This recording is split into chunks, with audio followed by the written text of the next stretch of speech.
Voici des mots que j'ai vus tant de fois partagés. Je vous en livre ici quelques passages. Gézara est désormais une loi militaire. 57 banques supprimées par QFS. Guantanamo traite des exécutions quotidiennes. Des troupes déployées dans tout le pays. Starlink attaqué. Et Trump à la tête d'une alliance de plus de 200 nations pour anéantir les dirigeants de l'État profond. Il n'y a plus de place pour le doute. Le monde n'est pas seulement en guerre, il est dans la phase finale d'une opération de nettoyage global. La mission est claire, démanteler l'État profond et redonner le pouvoir au peuple. C'est une exigence absolue. Et elle avance à grands pas. L'armée est déjà passée à l'action dans tous les domaines, aérien, terrestre, maritime, spatial, cybernétique. Elle neutralise l'ennemi. Et un peu plus loin, on peut lire ceci. L'expansion de Guantanamo s'étend plus profondément sous terre alors que les enregistrements du tribunal commencent. Le sol continue d'être ravagé non seulement pour emprisonner les ennemis de l'humanité, mais aussi pour les juger plus rapidement. L'expansion de Guantanamo se poursuit. Des tunnels de transport souterrains à grande vitesse, des tribunaux gérés par l'IA et des chambres d'exécution protégées contre la surveillance sont en cours de finalisation. Voilà. Bon sang, quelle conception folle de l'éveil a donc colonisé tant d'esprits de l'avant-garde spirituelle, ramenant les aspirations à la vérité, les aspirations au nouveau monde, vers les bas-fonds de l'ego, vers, une fois de plus, les pires expressions de la conscience duelle. Combien sont-ils à se draper dans la conviction de leur propre évolution spirituelle, à se ranger sans la moindre hésitation du côté des éveillés, sans humilité, sans conscience du chemin à parcourir, sans avoir même la moindre notion qu'ils sont pareils à des vases vides qu'un nouveau programme mental vient gracieusement remplir. Programme singulièrement recouvert d'un vernis de spiritualisme propre à le légitimer. Emboîtant le pas à des leaders charismatiques sur les réseaux sociaux, ils adoptent sans broncher le package complet du programme auquel, communautairement, ils adhèrent, fiers de savoir que les galactiques sont là, à nos portes, et pour ainsi dire, à leur côté, intimement persuadés que Donald Trump est, sans nuance aucune, un chevalier blanc investi d'une mission divine de transition vers le nouveau monde. Ils sont, bien sûr, informés que les extraterrestres régressifs qui tenaient la Terre sous leur joug, via les grandes familles régnantes de la Terre, sont à présent vaincus et chassés de notre planète. Ils sont enfin pleinement satisfaits du fait que toutes nos élites au pouvoir ont d'ores et déjà été exécutées et remplacées par des acteurs, des sosies. Face à cette communauté qui se dit éclairée et qui reçoit pour cela un énorme corpus de croyances sans le soumettre à son discernement, se tient, en sont-ils persuadés, la multitude endormie, la population ignorante, qu'ils se plaisent à qualifier de moujon, cette créature hybride et symbolique associant le suivisme du mouton à la crédulité naïve du pigeon. Quelle mouche d'orgueil a donc piqué cette nouvelle engeance qui se croit élevée à un niveau de connaissance et de secret véritable, sans que jamais toutefois cette adhésion ne reposât sur l'intuition directe et sur l'expérience vécue, mais seulement sur un énorme égrégore émotionnel et partagé par lequel un incroyable et dangereux blanc-seing est accordé à de nouveaux porteurs de bonnes paroles. Sous prétexte d'avoir vu clair avant les autres dans le jeu diabolique des instances vaccinolâtres, il semble soudain que Beaucoup d'éveillés autoproclamés considèrent leur approche du réel comme étant désormais guidée par de la clairvoyance ou du clair ressenti. Tout le monde soudain se met à tutoyer les arcanes des plans subtils. Il n'y a plus de nuances, plus de degrés, plus de conscience d'un chemin initiatique et d'une humilité correspondante. Sur fond d'une conviction communautaire d'avoir eu accès à l'envers du décor, à la vérité cachée, je ne peux m'empêcher de voir en cette mouvance l'émergence d'une idéologie nouvelle mue par les mêmes ressorts que ceux qui ont créé et maintenu l'ancien monde.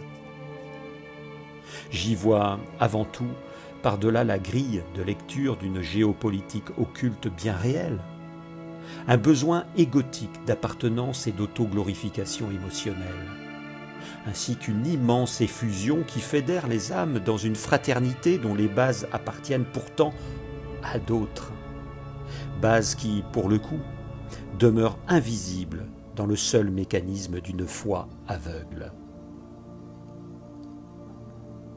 Je regarde avec effarement cette communauté de plus en plus nombreuse et influente vis-à-vis de laquelle je me suis pourtant trouvé de nombreux points de jonction. Et c'est bien là toute la difficulté lorsque le vrai et le faux se commettent en d'impossibles noces pour mieux perdre le chercheur dans sa quête.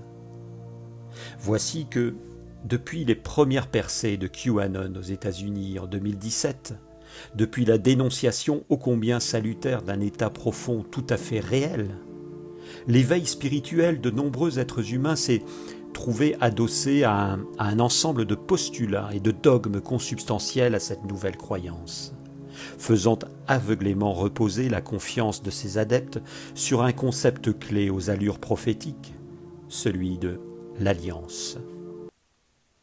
Quel mot magnifique, n'est-ce pas, l'alliance ? On se sent spontanément en confiance devant ce concept aux accents bibliques, devant cette évocation d'un regroupement d'êtres dévoués corps et âme à l'avènement promis d'un âge d'or désormais à nos portes et déjà réalisé dans l'énergie de la 5e dimension. Parlant de l'alliance, n'y voyez pas cependant celle tout intérieure qui relierait notre conscience à plus grand qu'elle, celle qui n'a besoin d'aucun intermédiaire pour s'établir, ni d'aucune idéologie préparée et livrée par d'autres. Il s'agit, dans le cas présent, d'une mouvance aussi agissante qu'invisible, autant terrestre qu'extraterrestre, qui a prétendument infiltré les gouvernements, les structures économiques et financières, ainsi que les forces militaires, semblables à des bataillons de justiciers terrestres et galactiques, qui, dans le plus grand secret, bâtiraient déjà pour nous et d'une certaine manière sans nous, la nouvelle Terre. Faire intérieurement et émotionnellement allégeance à cette alliance suffirait-il donc à faire que, de facto, nous en sommes ? Reposter sur nos réseaux chaque jour les publications des protagonistes de cette théorie suffirait-il à faire de nous les acteurs du prétendu nouveau monde, lequel, nous est-il affirmé, existe déjà, tandis que tout ce que nous continuons de voir sur la scène géopolitique et médiatique n'est qu'une grande illusion, un grand carnaval destiné à maintenir artificiellement l'ancien monde, destiné à adoucir les angles trop violents d'une transition cosmique et planétaire que beaucoup ne pourraient supporter. Par la simple adhésion à cette communauté, il nous est en quelque sorte signifié que nous faisons partie de cette part minime de l'humanité à avoir quitté les mondes de l'illusion, à avoir compris les ressorts cachés et millénaires de l'ingénierie sociale et du contrôle des masses. Nous voilà en position d'avoir enfin déjoué les pièges de la matrice 3D. Ne croyez pas ce que vous voyez, ni ce que vous entendez. Cherchez le vrai au-delà des apparences, lesquelles sont, sous couvert de pensées socratiques, sont forcément trompeuses. En cela, le précepte est juste et vertueux. Simplement, où choisissez-vous d'ancrer le regard que vous portez sur vous-même et sur le monde ? Dans la terre préparée de votre intériorité ? dans l'ouverture de votre intuition aux vérités éternelles, ou bien dans l'acceptation passive d'une explication clé en main, qui vous convainc par avance qu'une armée de sauveurs œuvre à votre salut. Comprenez alors comment et pourquoi tant d'esprits se laissent capturer par les promesses et par les séductions de ce New Age revisité, s'identifiant dans une confiance idolâtre à des sortes de super-héros qui détiennent pour nous les clés du monde qui vient. Vous connaîtrez la vérité, et la vérité vous rendra libre, affirmait en son temps Jésus à ceux qui eurent foi en lui. Mais de quelle vérité parlait-il ? Et quels sont aujourd'hui, dans ce jeu d'ombre et de miroir, les seuls critères de notre intériorité encore capables d'appréhender cette soi-disant vérité, de la passer au crible de notre intuition et de notre discernement ? Ainsi donc, tout ne serait plus qu'illusion, tandis que le grand remplacement se ferait incognito. Allez donc convaincre de cela les populations de Gaza ou les familles endeuillées de Kiev ou de Moscou. Sans avoir à en questionner la pertinence, l'éveillé moderne se trouve en situation avec l'ensemble de sa communauté d'admettre que les mêmes stratégies absurdes, bellicistes, criminelles, qui continuent d'être mises en œuvre par les leaders invisibles du monde, du nouveau monde, par les instigateurs d'une 5D inféodée à la lumière, sont volontairement mises en œuvre et ne sont qu'un leurre destiné à laisser du temps aux endormis, afin qu'ils accèdent en douceur à la vérité ? Waouh ! Est-on sérieux ? S'en remettre aveuglément à la sollicitude de cette armée de libération invisible. Que de détermination chez cette armée de la lumière qui, comme par hasard, se tient dans l'ombre, à préserver la quiétude des populations terrestres et à ne point provoquer chez elles un choc traumatique si grand qu'elles ne pourraient définitivement s'en remettre. Ceci est consternant, bien qu'affirmé en toute bonne foi par ces sympathisants de l'Alliance, bien visibles quant à eux. Le sang des populations civiles peut bien continuer d'être versé en de nombreux endroits de la planète, mais soyez rassurés, l'Alliance a déjà pris tous les postes de commandement. Quelle insulte aux humains qui continuent de vivre l'horreur, bien loin de l'illusion qu'elle est censée être pour le confort des endormis et la progressivité de leur éveil. Je ne suis, hélas, pas de ceux qui délèguent leur pouvoir à des ambassadeurs de la vérité dont le mode opératoire est de la maquiller, de la faire paraître pour ce qu'elle n'est pas, et plus encore de la réserver à une nouvelle élite des éveillés qui se sentent instantanément élevés au rang de pionniers de ce nouveau monde, bien qu'elle prônât la plus grande humilité, de celle sans doute qui dispense de voir combien présomptueuse est sa démarche. Nous sommes ici en présence de cet humain qui revendique au sein de ses cercles les qualités du cœur, de l'amour inconditionnel, de la non-dualité et du non-jugement, mais qui, en même temps, sans contradiction aucune, exprime avec satisfaction que des exécutions ont lieu tous les jours, à Guantanamo notamment, afin d'éradiquer nos élites mondiales. Qu'elles fussent du domaine de la politique ou des affaires, du monde du spectacle ou des religions, voici que la plupart d'entre elles ne seraient déjà plus de ce monde. Bien que des sosies, des acteurs talentueux ou bien des hologrammes s'évertuent à nous le faire croire. Ainsi devons-nous penser, ainsi devons-nous ressentir, devrais-je dire, afin de respecter les codes de langage qui sont les signes distinctifs de l'éveil. Là, dans ce ressenti, qui place l'éveillé en contact direct avec la vérité, se trouve forcément la vision supérieure de l'être. Cette vérité, précisément, est objet de ressenti, et non plus de pensée, d'interprétation, de calcul, de toutes ces choses mentales et viles qui ont fait de notre histoire une interminable vallée de larmes. Le ressenti, lui, par définition, ne ment pas, surtout lorsqu'il est question, dans le plus grand secret, de libérer les tunnels et de mettre fin au commerce des enfants. La générosité du cœur mise en œuvre par cette armée invisible et puissamment ressentie par les adeptes de cette théorie constitue à elle seule un critère de vérité, un critère qui dispense de réunir les conditions du véritable savoir, au bénéfice d'une situation où il est suffisant de croire et de s'émouvoir ensemble. Oui, ma plume est acerbe. Et je ne vais pas me faire que des amis parmi mes compagnons de route dans cette incroyable aventure spirituelle. Comprenez bien, je ne dis pas que tout ceci n'existe pas et qu'il n'y a pas des combattants de la lumière qui soient effectivement en poste, en ayant répondu à l'appel.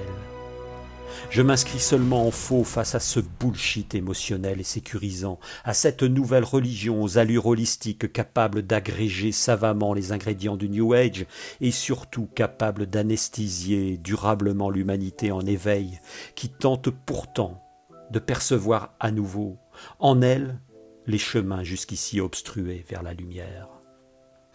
À grand renfort de systèmes QFS, de Gesara, Nessara pour les États-Unis, de nœuds de rédemption quantique implantés dans la matrice involutive pour la neutraliser, l'être humain est invité à considérer que l'essentiel est déjà fait et qu'il suffit par conséquent de vibrer haut, de pratiquer le lâcher-prise, le non-jugement, l'adhésion en conscience à ce que d'autres ont instauré et fait pour vous. Outre cette puissante anesthésie de la conscience qui s'opère insidieusement, je reste absolument sidéré par la manière décomplexée avec laquelle les apôtres de cette vision défendent froidement l'exécution des grands de ce monde. Quelle différence avec les tribunaux de la terreur qui ensanglantèrent les places de nos villes lorsque la philosophie des Lumières se mua en révolution sanglante. Le procédé était cependant plus visible et plus cash. Cette fois, ne se voit que l'adhésion feutrée et consensuelle à ce merveilleux passage à la 5D, tandis que les basses besognes de mise à mort s'opèrent de façon presque virtuelle et indolore, loin de nos yeux qui peuvent pendant ce temps se draper dans le postulat de l'amour. Jamais n'est directement ou indirectement abordé le déroulement de ces exécutions, ni celui des procès expéditifs ou non, conduits par ces soi-disant tribunaux militaires, ni à plus forte raison les circonstances dans lesquelles sont obtenus les aveux. Par une IA, prétendument, peut-être. On croit rêver.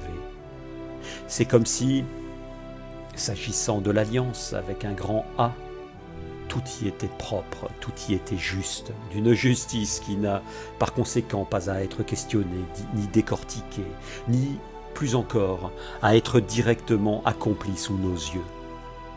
Par quels bourreaux sont infligées les sentences? Par quels moyens, parmi le gibet, la guillotine, la chaise électrique, l'injection létale ou tout autre procédé, et donner la mort à ceux qui ont notoirement commis leurs crimes contre l'humanité? Comment peut-on, avec autant de légèreté, de détachement et de satisfaction, dans autant de publications, invoquer que ces hommes et ces femmes ont en réalité tous été exécutés? La question de savoir si nos prétendus guerriers de la lumière ont aussi exécuté les conjoints, les enfants, a-t-elle même effleuré l'esprit des éveillés qui portent et qui colportent l'idée d'un tel plan? Il y a, dans ces discours pétris de bons sentiments en façade, une insupportable concomitance, une cohabitation terrible entre d'un côté l'amour revendiqué, l'amour inconditionnel censé accoucher de la nouvelle terre, et de l'autre, le pire des actes sacrificiels sur le sang duquel reposerait pourtant notre passage à la 5D. Tout ceci est visiblement normal pour l'esprit qui a fait sien le package global de cette pensée. Aucune dualité intérieure, aucune gêne aux articulations, aucune schizophrénie dans l'intégration des deux pôles de cette idéologie. C'est que pour que tout ceci tienne debout sans placer l'éveillé dans l'aporie de sa propre conduite, il suffit que, comme en d'autres temps sanguinaires de notre histoire, le mal soit désigné à l'extérieur de soi, dans le camp opposé à celui que l'on occupe, et jamais comme une composante plus ou moins attachée à chacun de nos êtres en incarnation. Ainsi, l'exécution dont se réjouissent visiblement tant d'êtres éveillés n'est jamais celle qui atteindrait par mégarde, par ricochet, leurs propres ombres, leurs propres méandres. Elle est, en revanche, sans hésitation et sans introspection, celle qui frappe l'extériorité coupable et malfaisante. Elle est cette soif d'exécution, de suppression du problème dans la seule extériorité.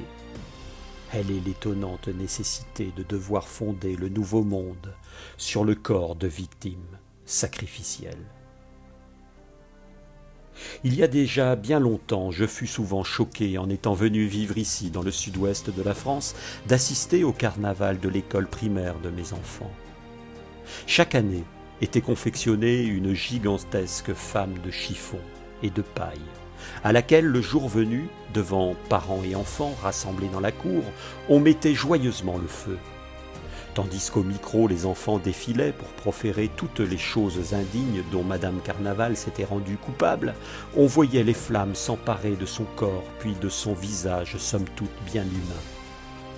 Elle se déformait d'abord sous l'assaut des flammes, puis tombait peu à peu dans l'informe, laissant finalement au sol un insignifiant tas de cendres. L'enthousiasme généralisé me plaçait, à chaque fois, dans la même incompréhension et dans le même dégoût. Aux yeux de tous, petits et grands, cette effigie de femme ne recevait qu'une sentence méritée. Mais le tas de cendres qui restait, avait-il pour autant incorporé toutes les bassesses que l'humaine condition avait cherché à transférer dans le corps symbolique de cette poupée géante ? Il me semblait voir aujourd'hui, dans cette fringale d'exécution, qui n'avait finalement qu'une existence virtuelle, loin de l'odeur du sang et de la mort, la même production d'un rite expiatoire.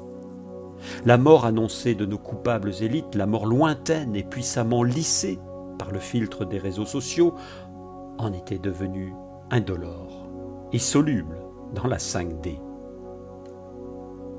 Comment tant d'adeptes de la non-dualité pouvaient-ils poser leurs pas sur ce chemin qui use, selon moi, de la plus bluffante des manipulations, de cette manipulation qui vise une nouvelle fois à jeter les bases d'une spiritualité de l'ego et à obstruer la seule voie sacrée et intérieure mieux que toute attaque directe de l'ombre. Comment ne pas y voir la ruse suprême qui pourrait emporter avec elle tant d'humains dispensés d'effectuer en eux-mêmes le véritable travail de purification ?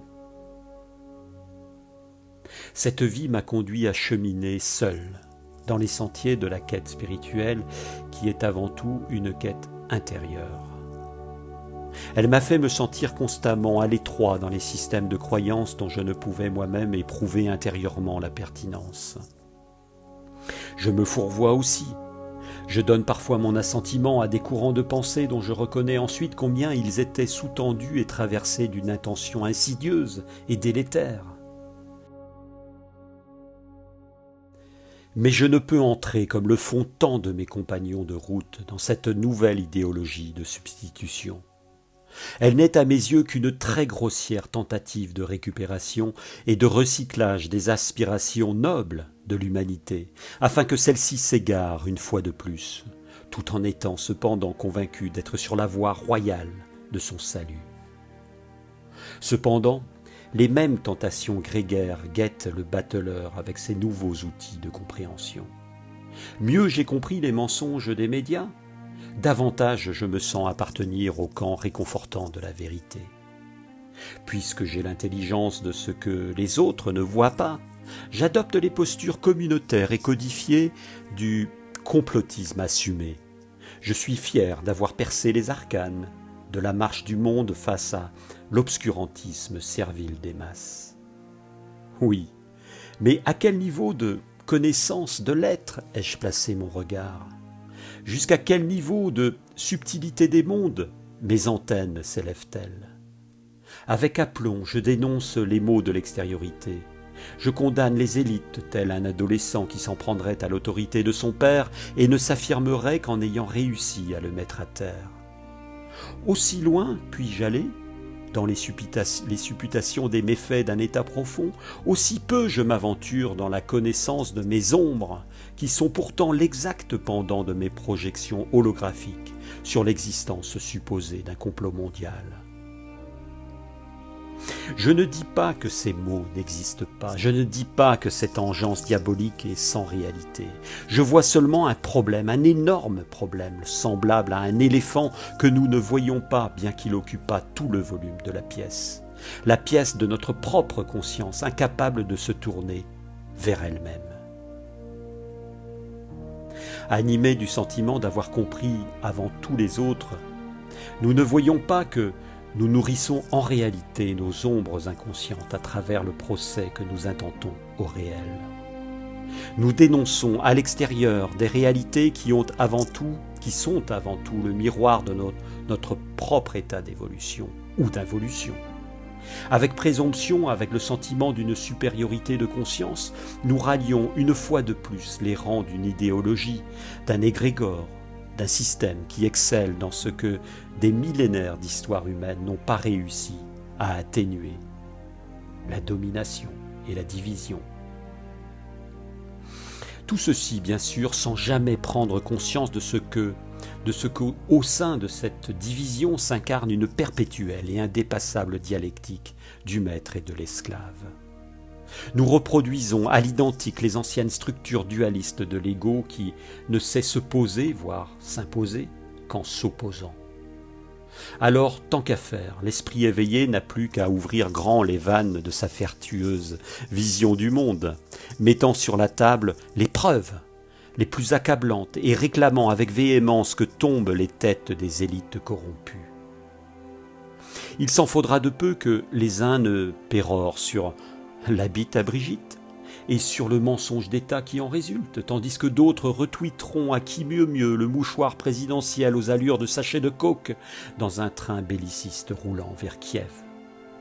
Au travers de ces postures, le monde demeurera sur un éternel face-à-face révolutionnaire entre un pot de terre qui ne connaît pas sa véritable nature spirituelle et un pot de fer qui n'a de dureté que celle que son avatar populaire lui confère.